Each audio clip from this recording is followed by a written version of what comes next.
দেখেন গাইস কেমনটা লাগে। হাজব্যান্ড নামক বেড়াগুলো ঘরে বইসা বইসা লেকচার মারে আর মজা কইরা খাওন খায়। এদেরকে দিয়া কাজ করাইতে বসায় দিবেন। দেখেন তারে বুড়ি পরিষ্কার করতে দিছি, সে মনে হয় রেস্টুরেন্টে খাইতে বসছে। কাঁটা চামচ আর চা চামচ দিয়ে বুড়ি পরিষ্কার করতেছে। একবারে উঠাই দিছি তারে। শেষ পর্যন্ত আমি বুড়ি পরিষ্কার করলাম। বুড়িটা নিয়ে আজকে সারাদিন চলে গেল। অবশেষে পরিষ্কার করলাম। এখন ভালো করে ধুয়ে নিব। ভালো করে ধুয়ে তারপরে হলুদ দিয়ে সিদ্ধ করব। বুড়ি খাবেন ওয়াক্থু ওয়াক্থু কে বুড়ি খাবেন ওয়াক্থু আমার রুমে আসে ওয়াক্থু।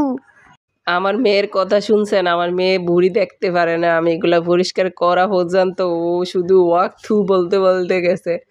এখনো বলে আম্মু আমি কিন্তু এগুলা খাবো না। সবাই ভালো থাকবেন। আল্লাহ হাফেজ।